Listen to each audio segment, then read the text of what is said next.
Welcome students to our online teaching and learning at Shaith Vidya Mandir English High School and Junior College.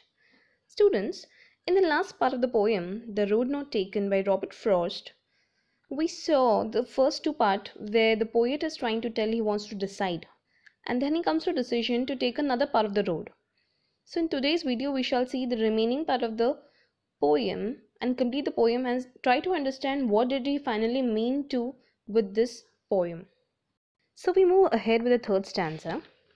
And both that morning equally lay, in leaves no step had trodden black.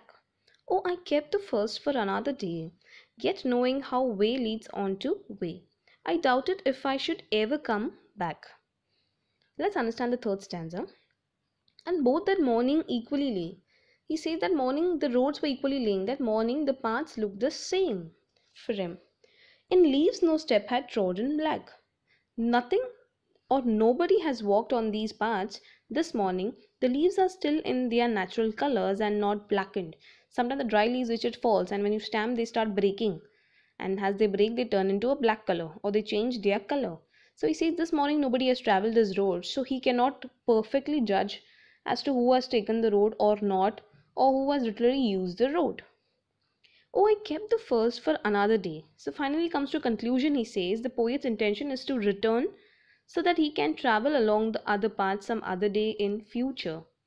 So the exclamation of the poet emphasizes regret. Oh, the exclamation emphasizes over here regret. He's regretting that the another path, the first path which he wants to use, he will not be able to use, and he'll use some other time in the future later. Yet knowing how way leads on to way, the speaker knows that often one path or road leads to one and another as we move forward. One road leads to another road, right? If you go to take a walk on the roadside, you will find lanes, you will find streets, one after the other. They join each other and come to a place. So it's not like one road ends over there somewhere. It has got a connecting road and it is not ending. It connects to some other place and you can reach your destination, but you need a little bit of hard work. I doubted if I should ever come back. So he doubts now that he should come back and use the other road. So he's at his question mark. He doubts that he will ever come back to this particular spot on his journey. He says now he wants to come back, or maybe he's going to ever come back to the journey again. Now when you go to a place to visit, like you are a very lover, you like to take good trips to the world. So when you go to a particular place, it's not like you want to go again. You would like to see some other place, see some new place. And it's not your intention to use the same road again. So that's what is the feeling of the poet, that he's wanting to know that will he ever return to the same road again. So what is the overall message we get from the third stanza? The actual road to the journey of life, we are unable to go back to the past. If you go to see the real life journey, we all go through the journey of life, and it's not like we have an option to return back to the past or return back in the past and correct the mistakes what you have done, right students? So life always gives you one chance. It never gives you a chance to go back and correct the mistakes. You can improve your mistakes, but you cannot correct the mistakes what you have made. Let's understand in clear words. The third stanza continues with the notion, that's the expression about the possible differences between the two roads. He had noticed that the leaves were both fresh fallen on them, both, and had not been walked on, but then again claims that maybe he would come back and also walk the first one sometimes, but he doubted he could be able to, because in life one thing leads to another and time is short. Yes students, time is short. It's not like time is over, but then you have a very short time to decide and a very short time to live. So when you have a short time to live, you have to live it to the fullest. Let's see fourth stanza. I shall be telling this with a sigh. Somewhere ages and ages hence, two roads diverged in a wood, and I took the one less travelled by, and that has made all the difference. Now the fourth stanza is quite a little more emotional. Let's see what happened. I shall be telling this with a sigh. The speaker will tell the story with a sigh. Sigh of regret. Sigh means he'll take a long breath and feel a little regretted. He would have loved to have travelled along the other path too, to see where it would take him and how it would have influenced his life. We always like to take a second chance also. You are given an option to decide one path, and you feel like no. Once you decide that path, you feel like no, maybe that path was better. The other option was better. And you would always like to try the other option, but it is already late. You do not get a second chance to go back and take the other option too. Isn't it, students? In the exams also, when you write an answer and you want to correct that answer, it's hardly that you have time to correct your answer, because your paper is about, the time is going to be over, the time is not waiting for you, and your paper might be incomplete, so you never have a chance to correct what is incorrect or what was not sure for you. Somewhere ages and ages hence, the story will be told many years hence from this time. The speaker is imagining looking back on on this moment. Now this moment is sitting, he's thinking that somewhere ages later, he might think about this all. The colons there shows that it indicates a story about to follow. The colons are representing that the story is about to come in his life, still to come in the future. He says in the future, when the story comes, when this talks, he'll remember, he would think of these things again, and the lines which he was trying to express over here, that is, two roads diverged in a wood, and I took the one less traveled by. So the situation of two roads diverged. He will think sometime in the future, thinking that the situation of the two roads diverged. The action what he did, the speaker took the one less traveled by. Now he'll regret for the for the past what he had done, and he will think that I had taken a road which was less traveled by. Now repetition of I conveys this his firm intention. It emphasizes that this is his individual personal decision, not influenced by the group. So when later if he's trying to say that word I is repeated again, and I took the one. So the I is an expression which shows that he is firm on his decision. He has decided completely for himself, and he did not take anyone's help or anyone in particular in a group. It was not a decided decision, but it was an on the spot decision which he took. And he says, and that has made all the difference. Now the speaker does not regret his choice, as that choice has made all the difference in his life. He says this is the final difference what he saw, and that has changed his life, and that has brought a deep meaning in his life, and he does not regret. But when he thinks later, he will think what would have happened if it had gone to the other path and seen what is different over there, or how what challenging life would give him with that road or that option which he left. So overall, the speaker took the path less used. The speaker refers to making the unpopular choices in life. Many of us always want to opt which everyone opts. We don't like to opt another option which somebody has left it, or many of them have ignored it. We always want to do what others are doing. We don't want to do what our heart says, what our mind says, or what we want to do. Just because others are doing, we like to follow them. So that is what he says. He wanted to take the unpopular choice of life, the choice which nobody had thought about making it. Let's take a quick explanation. In this poem, the word difference is taken in a positive way. But there is nothing in the poem that suggests that this difference signals a positive outcome. Now the conclusion what difference was made is not a positive one or not a negative one which the poet wants to give us. It's not a notion which is trying to express over here that it was a positive or a negative one. The speaker could not offer such information because he has not lived the difference yet.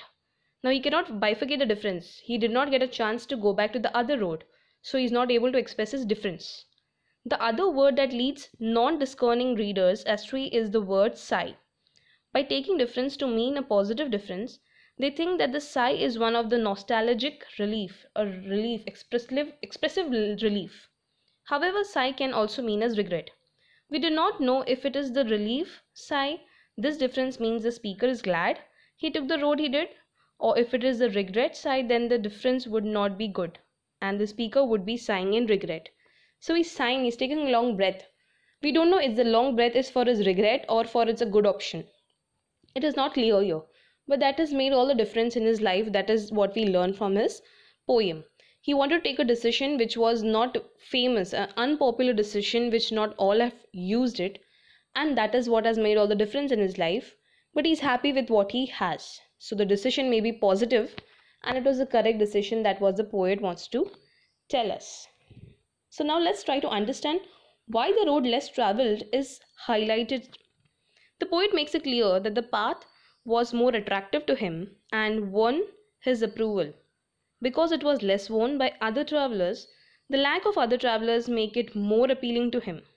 It appeals to his individuality and sense of independence. He liked that sense of less traveled road because he felt like something challenging would be on my way, and not everybody has tried, so let me try that way and understand what's the difference and what's so wonderful thing about that choice which he wanted to take.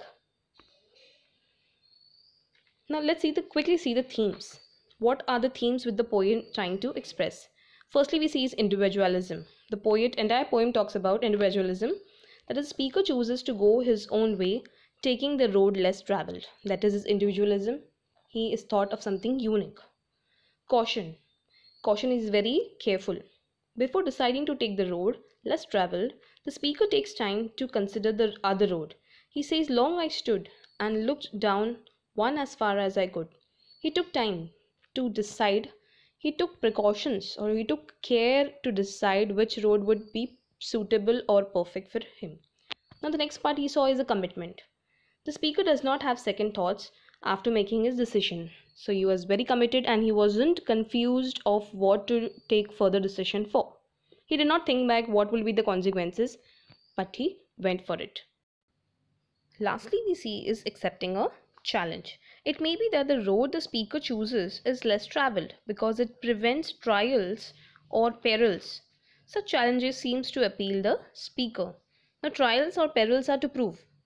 So it may be that the road the speaker chooses is less traveled because it presents a proof.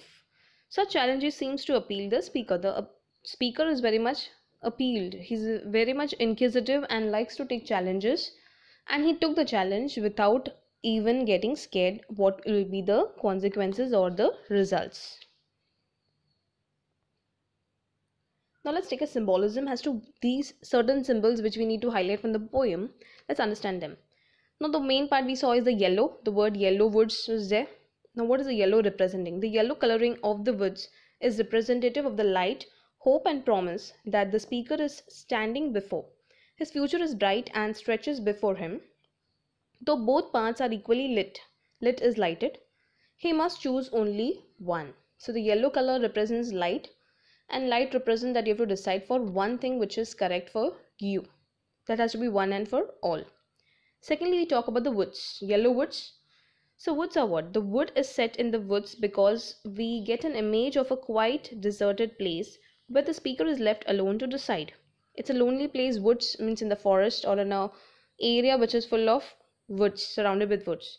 There are no road signs or people to stop and ask for directions. So he was in a very isolated place where there was no one to ask, no one to stop him, no one to help him.